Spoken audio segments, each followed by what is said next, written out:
Hey there, welcome to episode 36 of the FFS Talk audio program. I am your host, Dan Hugo, recording this at 11:30 in the morning on August 1, 2024. We have smoke in our atmosphere. I have no doubt that that is having an impact on my normally bulletproof voice, so bear with me. Today we are going to speak about misplaced trust. How frustrating is that? If you have just stumbled upon this audio program, you may be wondering, what does FFS Talk mean? Well, we usually will talk about things that work, things that do not, and what we can do about them, hopefully to fix them. If you're not sure what FFS means, you need to meet more Irish people. You can already hear my voice giving out. I have water handy. I might try some tea if I have to pause for a moment and make some. But for the moment, wherever you found this audio program, hopefully you have seen the episode description. There are a few links within relevant for today's episode. I'll read the summary, we'll go through the links, and then we'll get on with it. The summary. Evolve Bank in Tennessee is yet another bank compromised by evil so-called hackers. The penetration vector, a phishing email opened and engaged with by an unsuspecting employee, or so we are told. We bank there. That's both myself and my LLC and Innovate for Vegas Foundation, in both cases through Mercury, which is a interesting fintech company. And we'll get to one of the specifics, but that's how Evolve is involved with my life right now. It's very minor, I think. I'm going off the summary at the moment, but we do bank there among other places, but this is a solvable problem, sort of, that will never actually be solved. But why? Why will it never be solved? But it could be. To clarify, both myself and Innovate for Vegas Foundation use Mercury, which is a online fintech company. They issue and manage credit cards and accounts and so on, and they use Evolve as their backing sort of brick and mortar bank. That's how all of these fintech companies work. So there is good news, which we received on 29 July, so almost 2 days ago. They actually do something good, which is nice for a change. Let's go through the links. The first two are the usual self-promotion, buymeacoffee.com/DanHugo and ko-fi.com, ko-fi.com/DanHugo. You are under no obligation to buy anything or spend any money. You can buy me a coffee if you want. But I use these mostly to include links to all of my various projects and announce things and so on. Do with that what you will. Next up, so those are the two normals. If you've listened to this episode or this audio program before, I should say, you've heard this already. Another bank compromised. So yeah, that was Evolve. I've put a link to the Daily HODL, HODL, knowing because of the notifications we received that this article seems reasonably accurate. I figured I would put something other than Washington Post or similar. You can read about bank compromises and various other systems being quote unquote hacked almost every day at this point. So no surprise. But yes, this is the actual case I'm speaking of. It happened recently. I guess they could have reported this more quickly, but at least it wasn't 6 to 12 months later, so points. But that is the root of today's episode. There's also something else floating around. I'm not going to touch on this nearly as much, but it's a similar problem, similar sort of. The Evolve Bank compromise took place because an employee at the bank clicked on an email that had a link that was a phishing link. Phishing links can do things that are unexpected, like grab a password or download a file that has a payload in it that will steal information from your computer. One common problem, I suppose, and we can talk about web browser cross-session account, like session management, cross interaction. The way you stay logged into websites is arguably not secure. One of the classic compromises now is a Trojan horse, I suppose you could say. Download this PDF. I think one was download this advertiser agreement, and PDF files can have a particular problem that gets exploited and can run some code on your computer, and it will grab your sessions. It'll grab your cookies from your browser and send it home. Those are often saved in the clear, as we say, so not encrypted. They're basically not encrypted. And then whoever is on the receiving end of that message will now have your credentials to access whatever the service is, YouTube, maybe your bank, whatever, without you having to log in again. That may last for minutes, days.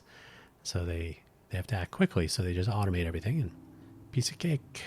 Big piece of cake, but still a piece of cake. The UEFI Secure Boot compromise is floating around. There are some 200 products that are in a table in an associated article. This is basically a top level Ars Technica rundown. What it basically happened is somebody published a master key, or a key that is never supposed to be published anywhere. They published it to a GitHub repository, so it was visible to the world. Once you have the master key for your product, so in this case it's motherboards for computers from fairly big companies, but not all of them, luckily. So I think it's 5 small players like Dell and Intel, Supermicro. So read that article if you're curious. But here again, there's no undoing it, right? The products have this key in them. It can't be changed. And once the key was compromised, now someone could install a boot virus or a rootkit. There's all sort of mayhem that can take place. The BIOS on your computer, the basic input-output system, which has now been replaced by UEFI, which is basically the same thing. Very basically the same thing. It's responsible for your computer turning on and base functionality and so on. So if you can get a virus in there or some other surreptitious, nefarious code, you're basically in under the foundation of the house. You can do whatever you want. It's unfortunate, but it's a similar problem. Credentials that cannot be changed are leaked to the world. And finally, the story of the Social Security number. It's from the Social Security Administration website, ssa.gov, and it's the origin story. And there's a paragraph about it's a little bit more than that, but concerning problems and essentially reissuing, getting somebody a new Social Security number. Don't count on it. So those are the links for today. Let's get on with the episode. So behind closed doors, we trust big companies. We also trust small companies. We trust just about everybody. I think it's mostly because nobody really knows what it means to keep data secure, to maintain data for thousands or millions of customers or users in general. And so there's no real sense of the scale of that. It's often said humans don't really understand big numbers. There's a water problem where I live, and today the water is off again. The people fixing the water, the plumbers, I saw them last night around 10:30 p.m. taking a break, chilling. That's not a good look. I mean, sure, they have to take a break and chill and have some water. But the fact is they were working on plumbing problems for just over 12 hours at that point, water off. Now, if you don't ever see the people that are water free, then you really have no sense of it. But if all of the people who are waiting for them to finish so that they might flush a toilet or take a shower, if all of them came and said, hey, what's going on? How close are we to being done? That would have a different impact if you had some idea in a realizable way what the scope of the impact that you are having is, right? Oh, by not fixing this water sooner rather than later, I'm affecting these people. It's not just a number, it's actual people. I suspect there's something similar happening when, like, oh, I just clicked on an email. Sometimes it can cost you a presidential campaign. Sometimes it will cost million, I think it's 7 million or so people of Evolve Bank and Trust or bank, whatever it is. Who cares? They have now been placed at some level of risk because one person clicked on something. Have you ever interacted with 7 million people? Probably not. So if you did, it was through Instagram or some Facebook account or TikTok or whatever. But if you are speaking directly to 7 million people and they can speak back to you, they can see you, you may account for your email habits a little bit differently, like never ever click on this or 7 million people will come to you, right? So I think we just lack that realization, that the notion that small actions can have ridiculous impacts. So we're not always allowed to know what these variously sized companies are doing with our personal identifying information, sometimes called PII, and not only identifying information, but confidential data. Once you have the PII, then you can start grabbing some data and associate it. And so now you got a whole big picture of who, what, where, when. And we are expected to trust them. In the two examples I have provided for today, so the Secure Boot and the Evolve, although there may be a couple of others. Sorry, my computer wants to go to sleep. In the two examples I've provided for today, this trust was misplaced very clearly, mostly due to incompetence. The phishing attack was one employee, probably an employee, maybe a former employee, clicking, that's what we all do nowadays, clicking on a link in an email without any idea who it was. Why are we not using secure signed emails and automated verification tools? And maybe there was a warning. Hey, don't click on this. Like, okay, wait, let me click on this first. But the fact is that's been determined to be the vector that was used to get in and compromise bank records, account records. In the second case, the secure boot problem was mistakenly publishing a key. So if you, suppose you had a list of your passwords. Suppose you took all of your Post-it notes, you put them on your front door, or you had them in on your backpack, on your briefcase, on your phone case, right? So everybody can just see them all the time. And then you said, "Hey, somebody stole my password." The response would be, "No, you gave it to everyone." So this mistakenly published key is out in the world now, and much like a social security number, nearly impossible to change retroactively. So the products that are out there in the world, there will be something will have to happen to mitigate this ridiculous security hole that was created. And these are only two cases. There's probably 10 cases a day of these sorts of things where absolute mishandling of really important information that you have no control over, that mishandling. You have no say in it, but you get to deal with the consequences. We are not always made aware of some of these breaches. I'm sort of impressed that I had heard about the Evolve thing. I actually heard about it 3 weeks ago. I think it was when they announced it through Mercury. So at least Mercury was on top of that. We don't always know, though. Sometimes it'll be months or years. There have been massive breaches. The breach of, was it Equifax? Because they didn't update a Tomcat server in their web servers. They didn't apply an update that was a known vulnerability for months, and they just didn't do it. And that was hundreds of millions of records. And I don't remember the scale of that, but it was huge. It was huge. But we never know quite what's happening. What did they do? What should we have done? Should we have trusted them? Probably not. Did they mishandle the data? Did they not update something? Did they not apply a security update? Did they not account for a particular policy change? The list goes on. So we're pretty much handing over our wallet and our keys and saying, try to keep track of these, please. And they're like, keep track of what? It's kind of ridiculous. And we're never really quite sure what they do about it. You may be offered 6 months, 2 years of credit monitoring service. What does that do? That only makes your life more difficult, but it will tell you about it. Like, oh, somebody applied for a credit card with your compromised credentials. Have a nice day. So that's a Band-Aid. After you've bled out, fixed credentials are one of the problems. And by fix, I mean they can't change. One of the most troublesome aspects of our modern tech world is the lack of secure storage, communication, and general management of credentials. Your username, your password, your one-time, what do they call it? A universal two-factor, one-time code. These are either TOTP or HOTP. So time-based one-time password or hash-based one-time password. The code to implement those, super easy, really quite easy.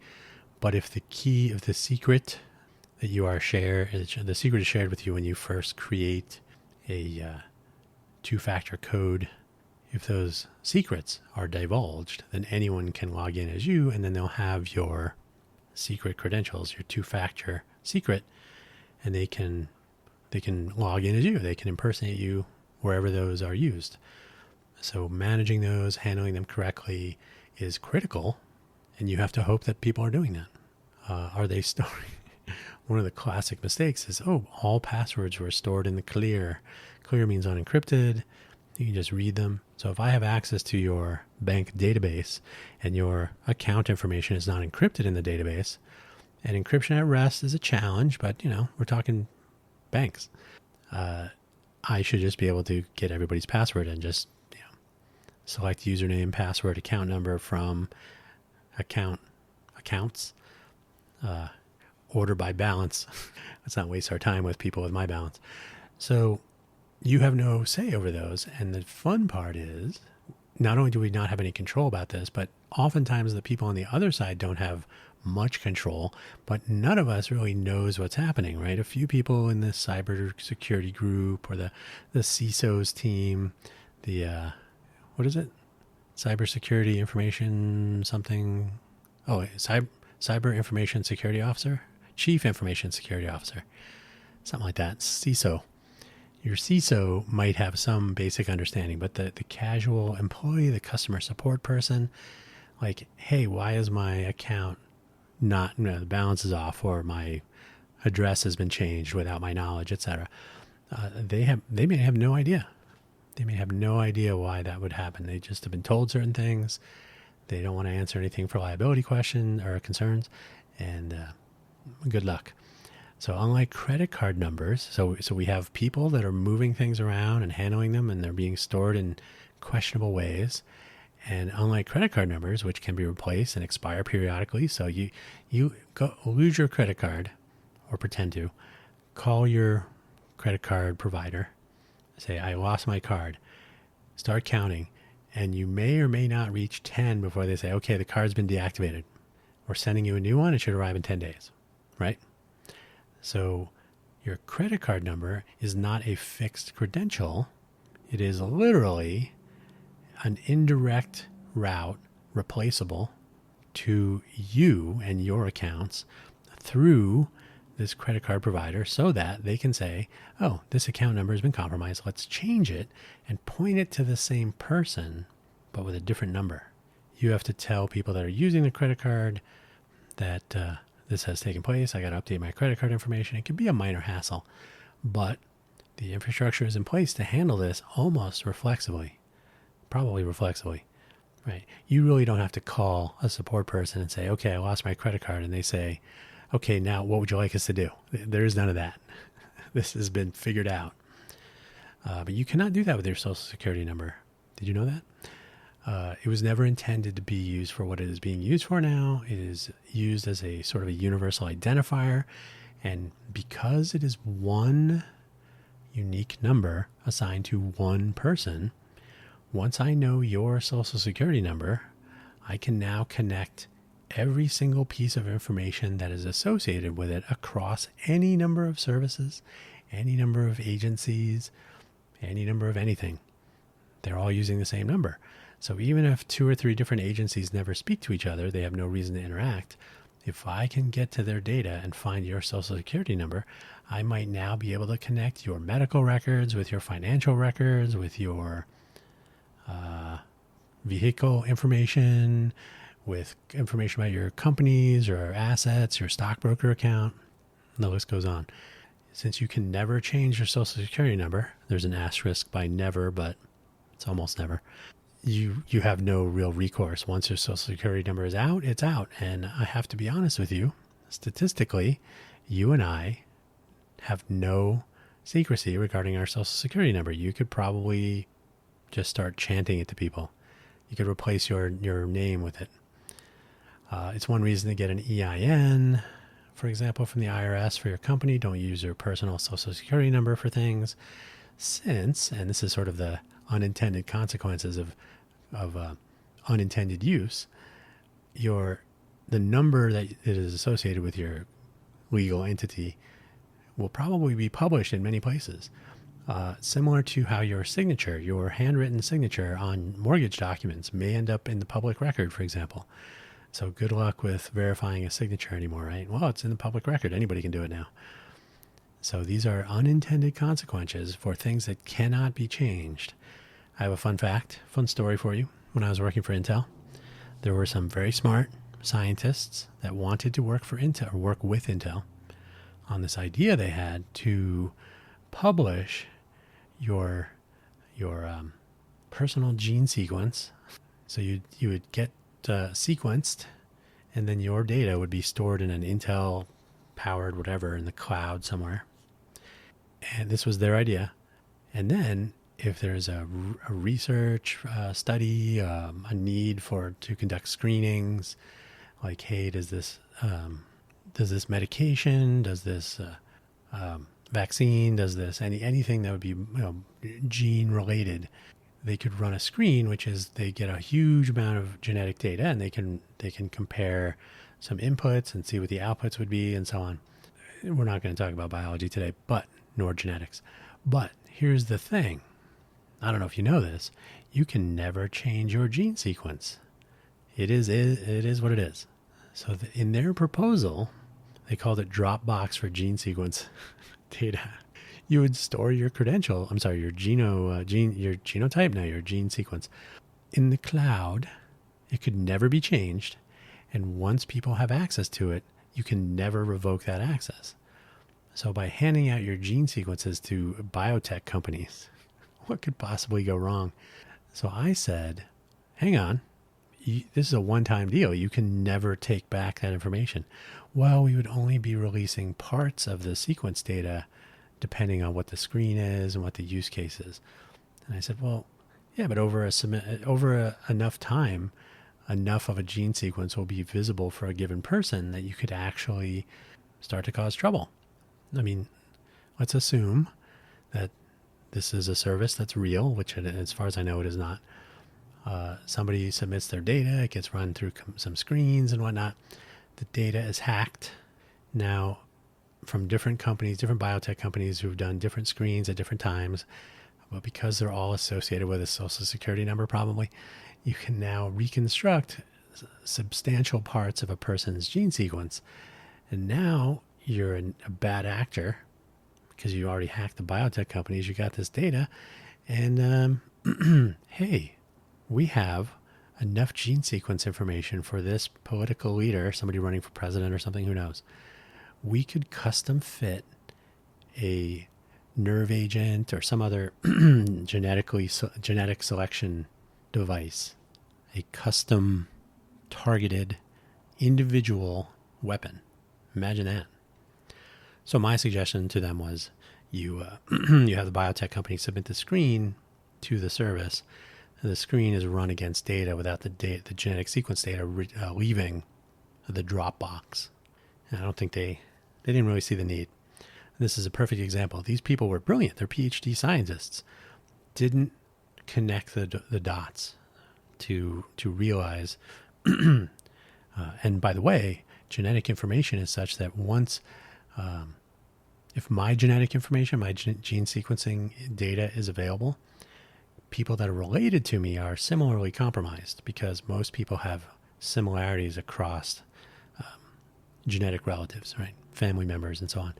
So you're not only compromising yourself, but you're compromising others that you are related to. This was lost on them. I was sort of shocked, but this is the way it is. And then, so yeah, we have numbers that cannot change, and not everybody understands how to handle them. And then the third part of the problem is that systems are built around, for example, the Social Security number format, 324, right? 3 digits, 2 digits, 4 digits.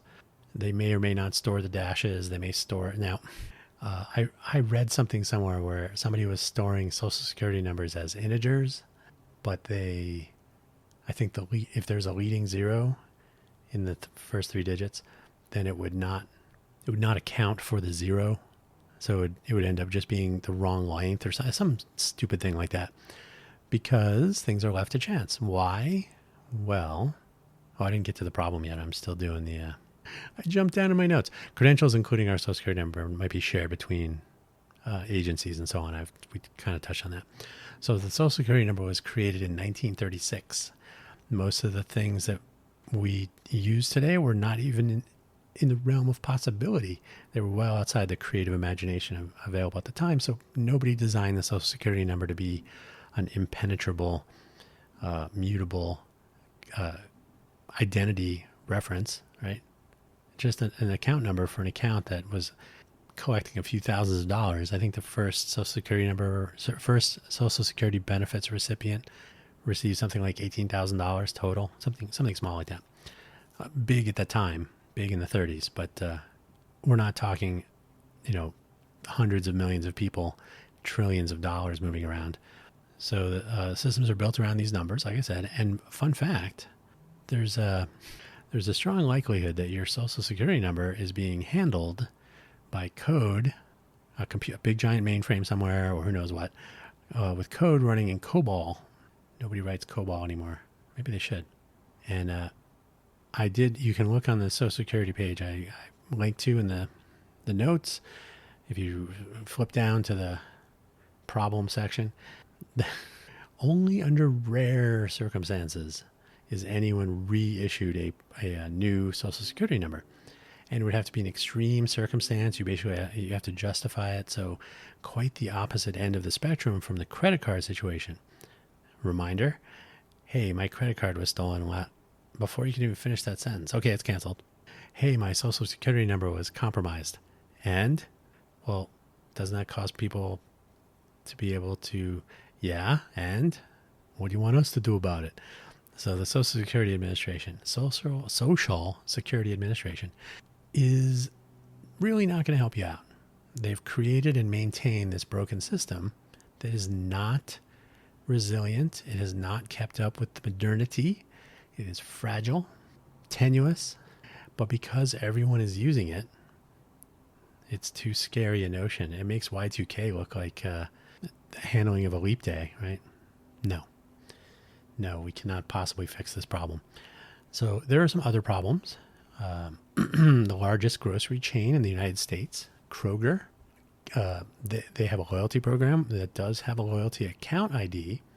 When you sign up for it, they say, enter your phone number as an alternate ID. And you may not think about it. You may think, oh, yeah, sure, okay.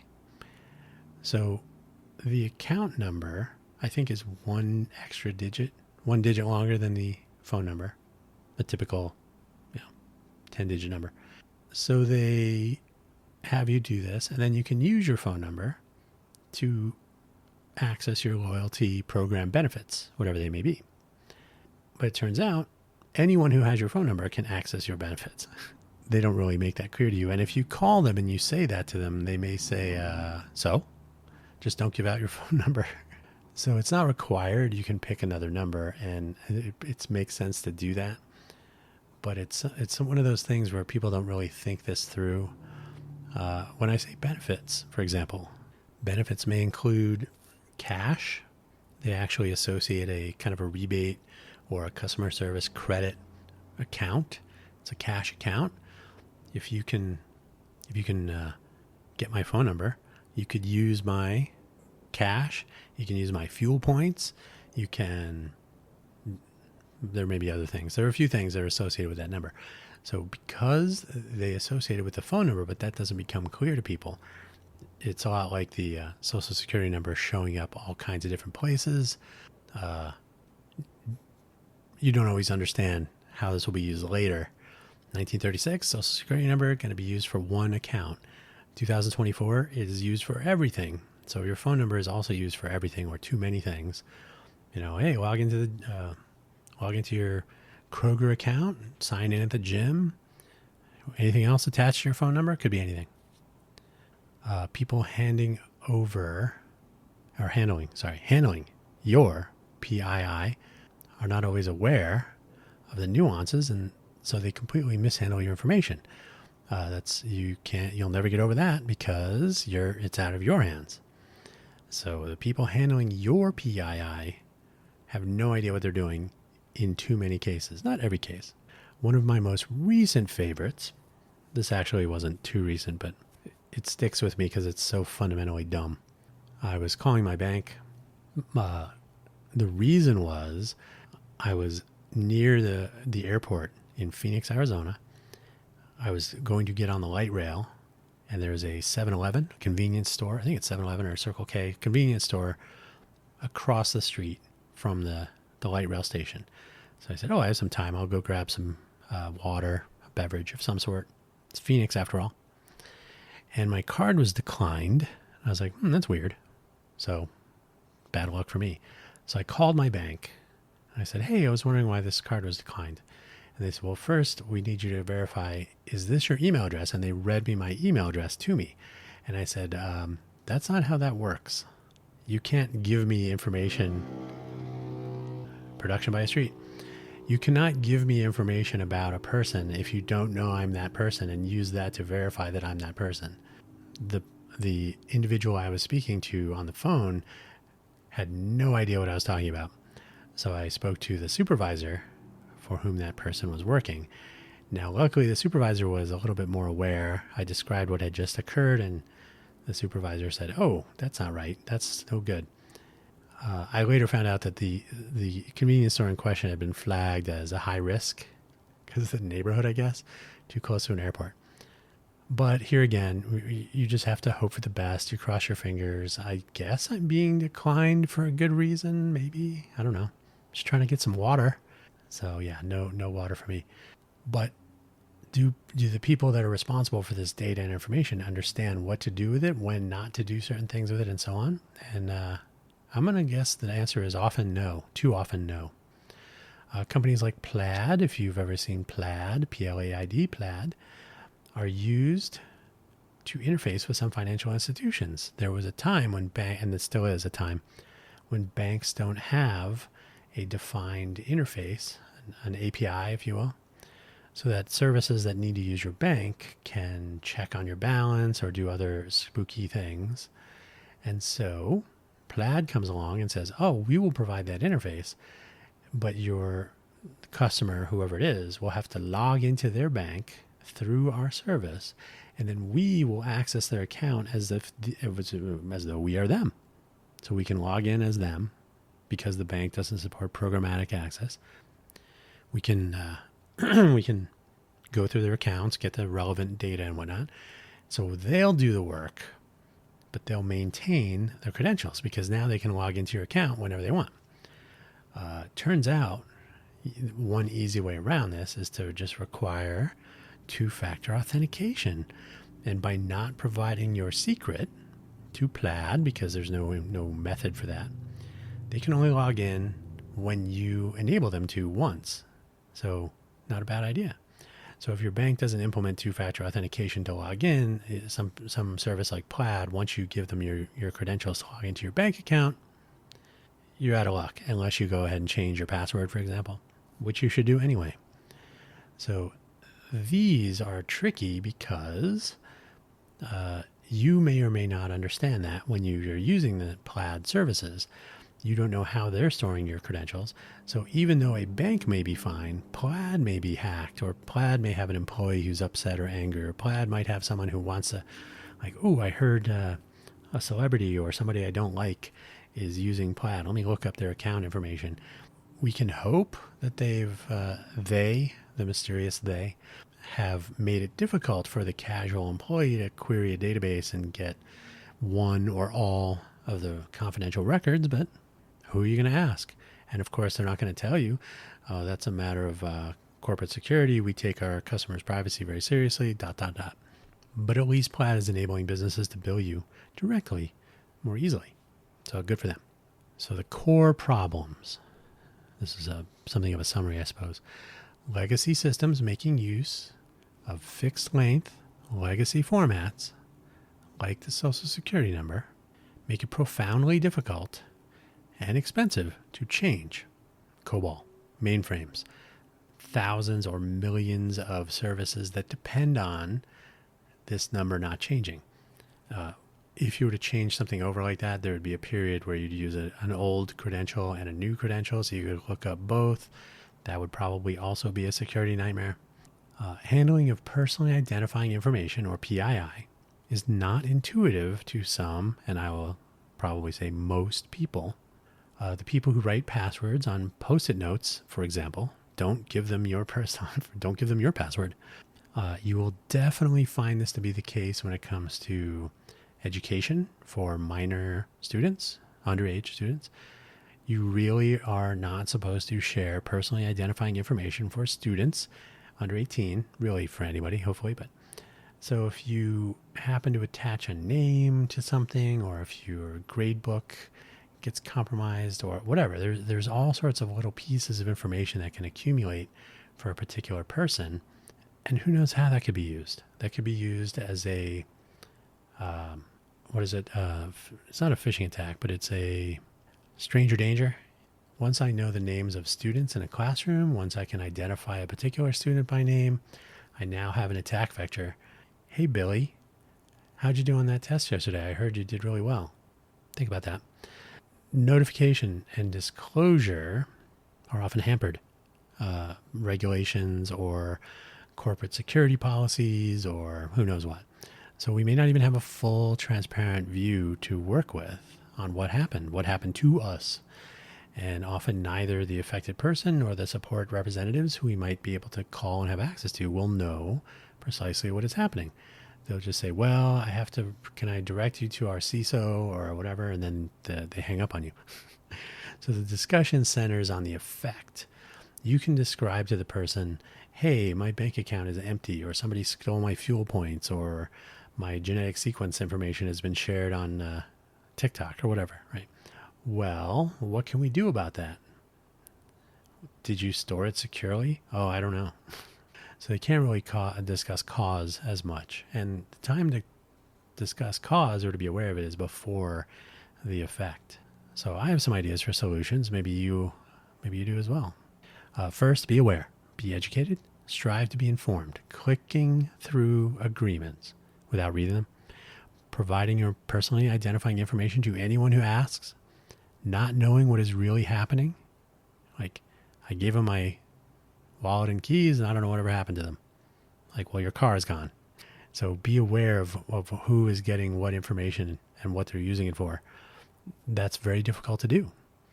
But not really knowing what's happening is something we all suffer to varying degrees. I mean, who knows? Who really knows? I have to be honest, I didn't know until this breach. I didn't know how Mercury was handling the data for their back-end brick-and-mortar bank. So in the email they sent us 2 days ago, like I said, they said, when the bank that we work with requires access to account information, personally identifying information associated with an account, they have access to it for 24 hours through a link that they host, so they can look up a particular person's information, but they're not allowed to store it. Now, I don't know how well that's enforced, but apparently the social security number is never shared between, say, Mercury and Evolve. So that's interesting. That's a potential, maybe we should all be doing that. If you ever work with a Stripe does automated credit card processing. We have a Stripe account for Innovate for Vegas Foundation. You can get a token for recurring payments, but you never have access to the information associated with that token. The token is kept at Stripe. So if I want to bill you for donate $1 a month, okay, so we'll automatically bill you $1 a month to your credit card. Don't do that, by the way. The fees are 30 cents or something, 37 cents. So you want to donate $1 a month, so I don't ask you for your credit card every month, and you don't store your credit card with me or Innovate for Vegas Foundation. So Stripe takes care of storing it in a cryptographically secure way, we hope. We can only hope.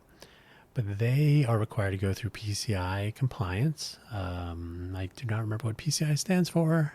I've been through a PCI audit. It's basically ensuring that personally identifying information is being stored correctly and handled correctly and so on. Your access layers and security policies and storing data encrypted at rest, which means don't have it sitting on Post-it notes. So you are able to conduct some services without ever knowing, Yeah, a Stripe transaction, you never need to touch a credit card number. This is the way people should be thinking about this stuff. And here's a fun fact: whenever when you hand somebody your credit card to make a purchase or to make a subscription, recurring purchase, you have your account on Amazon and you associate a payment method with it, and then it just uses that automatically. And the same goes for your Netflix subscription or your whatever, right? So you don't have to enter your information every time. They store it somehow, hopefully securely, hopefully with something like the Stripe scheme. When your card is used, you see a record of it. In fact, you pay for that. You pay for the money. The money comes out of your account, etc. So every transaction, you get to find out who was looking, who was using the number to make a purchase. You can see, I expected that one. Okay, the Amazon one and the my subscription to Netflix and whatever. So you see a whole list and then you say, hey, what's this $39.99 for something in another country? I've seen those. Somebody did a hotel reservation in where was it? Somewhere in Asia. I can't remember. And I said, hey, that's not me. And they're like, oh, yeah, it doesn't seem to be. Let's go a little out of the way. So you can actually look at transactions yourself. Your bank can look at them as well. And then you can say, this one is wrong. And they will document it. They'll put that one on hold. You don't lose. If somebody did a transaction, maybe they do an authorization for your entire bank balance. And you're like, hey, I can't use any of my money. So these are things that have been addressed because they happen, and they shouldn't, but they happen enough so that you have to fix them. Banking would stop working properly if this sort of stuff was not handled. So why? So my final point. My final 2 points are, first of all, make credentials changeable, just like your credit card number. So everything I just went through, if you say my credit card number was compromised, I didn't make that hotel reservation in wherever it was. I didn't make that purchase. I didn't, my card is being used for things without my authorization, without my knowledge, etc. You have a record of those things, you and your bank. You can see them. There they are. So you can point at them, you can fill out a form, whatever you do, and you say, this is wrong. Well, we're going to go ahead and cancel your card. Hey, yeah. Now, the person that has your compromised credit card number can no longer use it. Problem almost solved.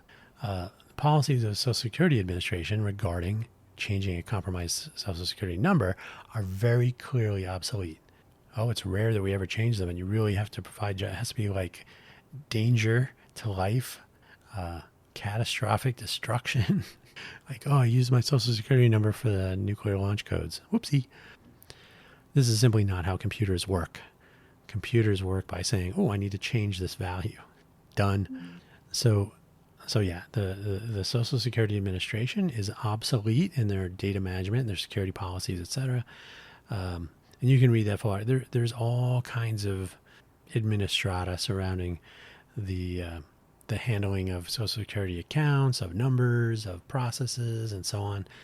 But here's the bottom line. If I cannot change my Social Security number, and my Social Security number, so I'm saying it too quickly, Social Security number, if I'm unable to change it and it is used to connect so many things that could potentially be mishandled, compromised, and which could lead to a cascading compromise effect, if I have no access to that information, then we are not living in modern times.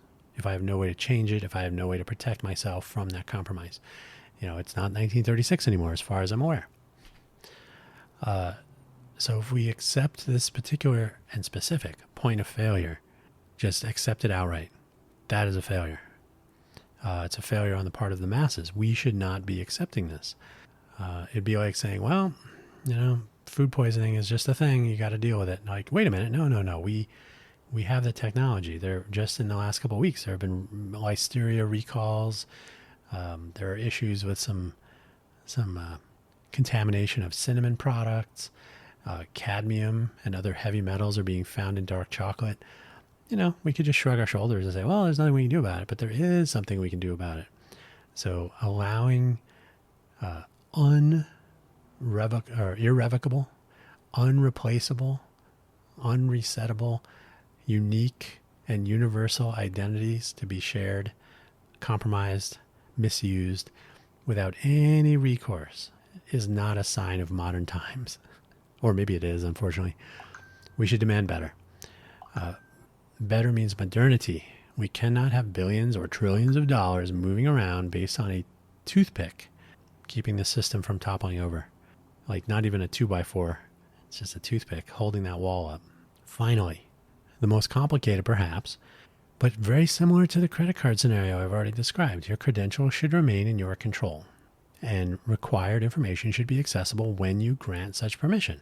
So this is similar to the Mercury scenario I've described. So when Mercury shares my account information with Evolve Bank, they do it through a tunnel of sorts. The bank doesn't store my information. They have access to it when they need it. That's it. Now, I don't know when they're looking it up, so I don't have full access. There isn't full transparency, but I hope that Mercury has been transparent themselves in this process that they go to protect their account holders' personally identifying information when working with their backing brick and mortar bank. So fingers crossed. Hopefully they're being honest.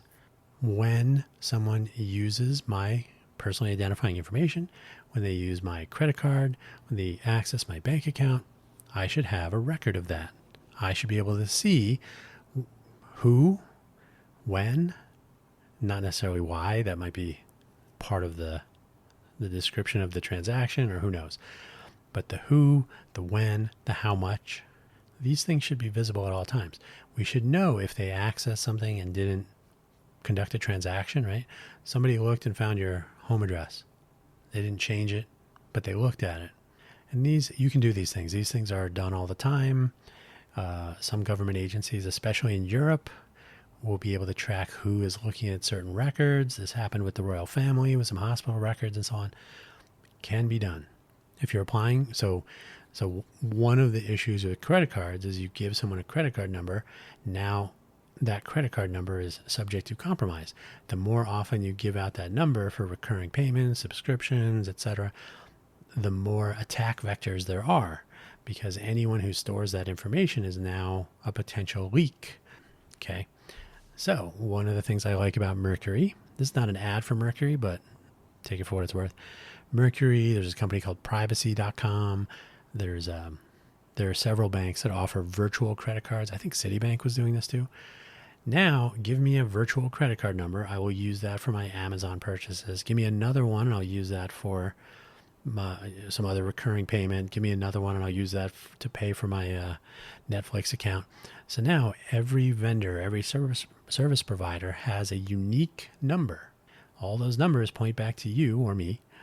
So we're not opening new accounts. We're merely having a dereferenceable, changeable virtual credit card number. Dereference means, let me look up that number and see what the next number is. Now, Netflix doesn't know what the next number is. So they create a transaction. Their banks, the communication process, the auth capture settle workflow and all that stuff takes place with this virtual number.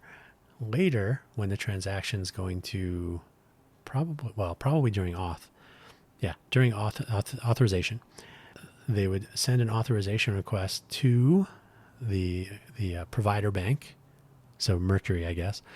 Mercury would verify accounts are available, and they would grant the authorization. They don't really have to contact Evolve. They would have a running balance because the virtual credit card number is theirs. It is not attached to a bank or some other service. So the Mercury can turn that around and say, yes, this virtual number will place the authorization hold on the funds, etc. So there you go. If that number is compromised, the dereference never divulges the actual account number. Only Mercury knows that. So it puts up a wall between people using your public credentials and the private credential that the public credentials point to. So you can dereference them, say, okay, virtual credit card number, dereference that to a real credit card number. That only takes place inside the wire at Mercury, at Privacy, at Citibank, etc. What I would like to see, so this exists. This exists today, and you should be using these things. When you apply for a car loan or anything like that, you usually have to fill out a credit application, not a credit card application. You fill in your social security number, good old SSN, and your this creditor can check once. No, they can check anytime they want. But wouldn't it be cool if they could only check once? So instead of giving them your actual social security number, suppose you gave them a virtual number that was only good one time. It would only give a credit rating, credit score, whatever they're looking for, but it wouldn't give you your entire life story. Hand that over, right? Oh, I have your social security number. I'm going to run a credit check on you. Now I'm going to find out every single thing that has ever been published anywhere on any database for any of the three companies. Yeah, why? Why do we enable that? And again, you can never get your social security number back. So the idea here is you have a unique number. Maybe you punch it in on your phone. Like, I would like to create a virtual ID, a virtual SSN, however you want to look at it, for this today, for one use only, for a request for a loan application from, name the company. And then you would see when they do it, oh, got a ping on my credit report from XYZ car company, credit loan, whatever. So you'd be able to actually see when they're making use of the virtual credential, and then that's it. If you ever see that used again, that's a problem, because it would be a one-time use only. Now they're not allowed to check on you again. You're not handing over irrevocable credentials like a social security number. You're not giving them a drop of your blood. You're not giving them any of your blood plasma. You're not giving them a DNA sample from the inside of your cheek. You're giving them a number that only exists until they use it, and then it disappears forever. And this is sort of what Mercury does in the example I've already given, according to their description. So in their interactions, Evolve can look up my information once, and then they have to request it again next time, so they never really get to store my information. I hope that's true. But imagine a world where you can no longer be compromised because, well, you can still always be compromised. There's always a way. But your VA medical records are stored encrypted, and the key to decrypt them is in your control. And if somebody needs access to it, you can say, okay, you have access for one day. You have access for one individual access one time. You should be able to grant access that you want to manage, or you should have an option to anyway. Most people would opt out of that, believe it or not. But if you have control over your credentials and your information, the likelihood that someone will break into a bank and steal all your credit card numbers. And by the way, another fun story. Way back when I was working at SCM Microsystems on smart cards, chip cards, ISO 7816 smart cards. Way back then, the notion was this: hey, you should be able to store secure information on the chip on the card and use that to authenticate transactions. And in Europe, they were using them for medical records. So you would go to a doctor, you'd use your smart card, your chip card, health card, I think they called it.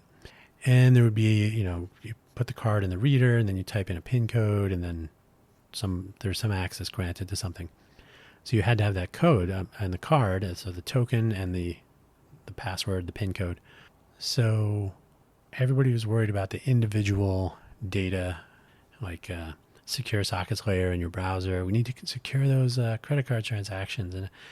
And then right around this time, someone literally walked into the Visa headquarters in Foster City, California, walked into somebody's office, opened a cabinet, and stole like 3 or 4 laptops with a couple of million account holders' information on them.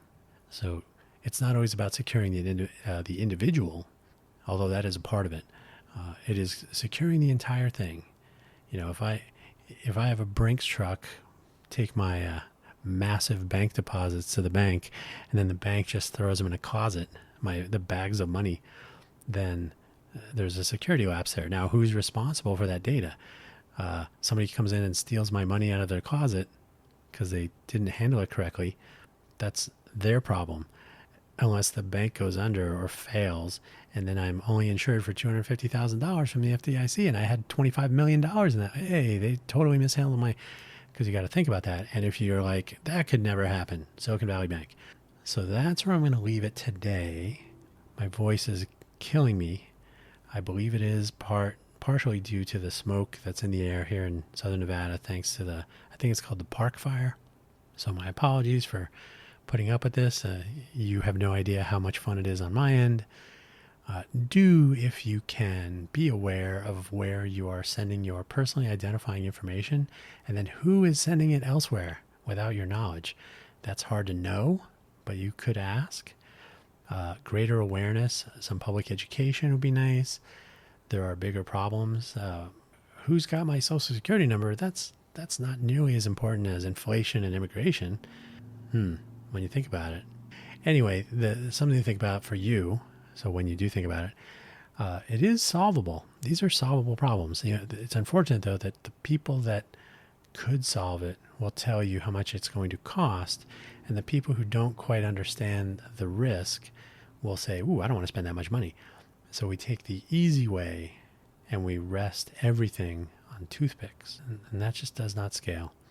So I'm personally frustrated by some of this stuff. I'm just, as a normal consumer, I'm annoyed by it, and we should be disappointed that this is how technology is moving. It's moving at the speed of profit, not at the speed of function, safety, security. And if you're ever wondering, like, no, people aren't doing this, they're competent, they're capable. Let's talk when those two astronauts come back from the ISS in that Boeing 737 MAX they're dealing with. That's all I have to say. I know, a little bit cynical. Don't forget buymeacoffee.com/DanHugo. Who knows how Buy Me a Coffee handles your credit card information, except that I do know they use my Stripe account to process. I have a Stripe account too, to process monies. So Stripe for both Ko-fi.com, ko-fi.com/DanHugo, and buymeacoffee.com/DanHugo. You can buy me a coffee if you want. You don't have to. You need not spend a single penny, dime, quarter, nickel, any of those. But I do have a list of my favorite coffee beans on buymeacoffee.com. If you're curious, a list of my GitHub repos and other such things. And hopefully there'll be more. There's always more to do and never enough time to do it. So the saying goes. Thank you for listening. As always, 12:30. I see 1 hour and 2 minutes, but I'm going to truncate silence. See how many times I paused. Take care. Thank you.